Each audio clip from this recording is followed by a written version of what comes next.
उसे बांध कर रखिए, पूछूंगा। 1 2 3 4 5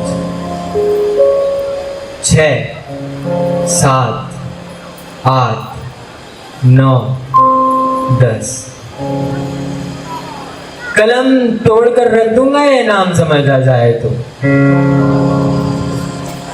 पता है कितनी दिक्कत होगी अगर ये नाम समझ आ जाए तो। भाई राम राम तो कह लोगे, पर राम सा दुख भी सहना होगा। पहली चुनौती यह होगी कि मर्यादा में रहना होगा। और मर्यादा में रहना मतलब कुछ खास नहीं कर जाना है, बस त्याग को गले लगाना है और अहंकार जलाना है। अब अपने राम लला के खातिर इतना ना कर पाओगे, अपने राम लला के खातिर इतना ना कर पाओगे। शबरी का जूठा खाओगे तो पुरुषोत्तम कहलाओगे। काम क्रोध के भीतर रहकर तुमको शीतल बनना होगा। बुद्ध भी जिसकी छांव में बैठा वैसा पीपल बनना होगा। और बनना होगा यह सब कुछ वो भी शून्य में रहकर प्यारे। तब ही तुमको पता चलेगा कि कितने अद्भुत राम हमारे। सोच रहे हो कौन हूं मैं? चलो बता ही देता हूं। अरे भाई तुमने ही तो नाम दिया था, मैं पागल कहलाता हूँ। नया नया हूँ यहाँ पर, तो ना पहले किसी को देखा है। वैसे तो हूँ त्रेता से, मुझे कृष्ण नहीं किसी ने कलयुग भेजा है। भाई बात वहां तक फैल गई या कुछ तो मंगल होने को है। सुना है भरत से भारत हुए राज में राम जी आने को है। बड़े भाग्यशाली हो गई तुम लोग। नहीं, वहां पर तो सब लोग ऐसा ही कहते हैं कि हम तो राम राज में रहते थे, पर इन सब में राम रहते हैं। मतलब तुम सब में राम का अंश छुपा है।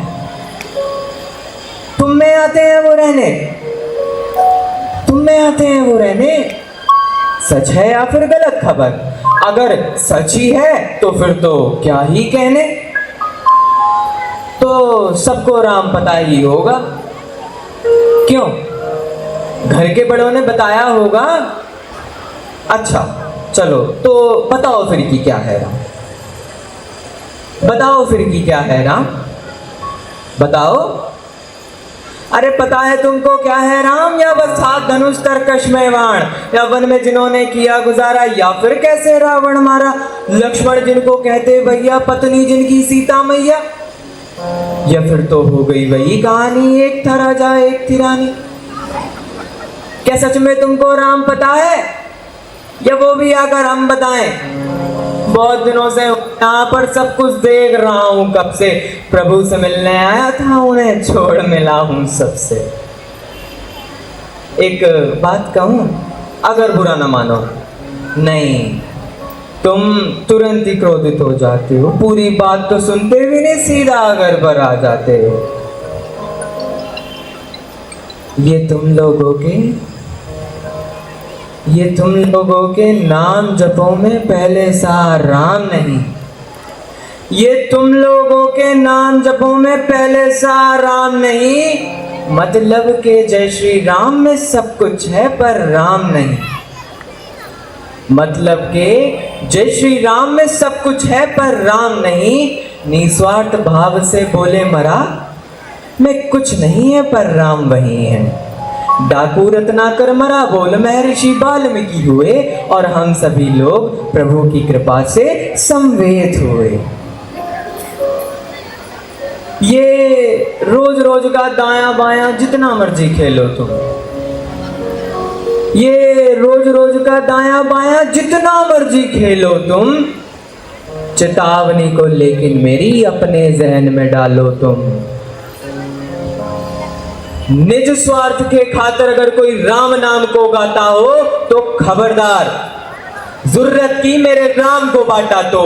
भारत भूखा कवि हूं मैं, तभी निडर हो कहता हूं, राम है मेरी हर रचना में, मैं बजरंग में रहता हूं। भारत की नींव है कविताएं और सत्य हमारी बातों में, तभी कलम हमारी तीखी और साहित्य हमारे हाथों में।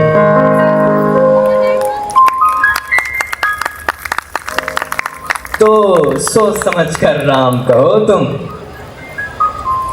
ये बस आतिश का नारा नहीं, जब तक राम हृदय में नहीं तुमने राम पुकारा नहीं। राम कृष्ण की महिमा पर पहले भी खड़े सवाल हुए, ये लंका और ये कुरुक्षेत्र यूं ही नहीं थे लाल हुए। प्रसन्नता पल पल हंसना भी और पल पल रोना भी, राम सब कुछ पाना भी सब कुछ पाकर खोना भी। ब्रह्मा जी के कुल से होकर जो जंग में सोए हो, जो अपनी जीत का हर्ष छोड़ रावण की मौत पे रोए हो, शिव जी जिनकी सेवा खातिर मारुत रूप में आ जाएं, शेष नाग खुद लक्ष्मण वन जिनके सेवक हो जाएं। और तुम लोग छल अहंकार कपट को सीने से लगाकर सो जाओगे तो कैसे भक्त बनोगे उनके, कैसे राम समझ पाओगे। भगवा क्या है पता नहीं, भगवा क्या है पता, लहराना सबको आता है, पर भगवा क्या है वह जाने जो भगवा ओढ़ के सोता है। अघोर क्या है पता नहीं, शिव जी का वरदान चाहिए, ब्रह्मचर्य का इल्म नहीं और भक्त स्वरूप हनुमान चाहिए। राम से मिलना, राम से मिलना, राम से मिलना है ना तुमको, निश्चित मंदिर जाना होगा, पर उससे पहले अपने भीतर जा संग अपने राम को लाना होगा। तो फिर चलता हूं अब, बस बहुत है आज के लिए। जय सिया राम। यही विचार तो मेरे मन में उमड़ घुमड़ रहे थे प्रभु। कवि महोदय ने मेरी व्यथा को बड़े सुंदर ढंग से वर्णित किया है। निसंदेह यदि कोई निष्ठुर व्यक्ति भी ये उद्गार सुनेगा तो भावुक हुए बिना नहीं रह पाएगा। साधुवाद है कविवर, साधुवाद। नारायण।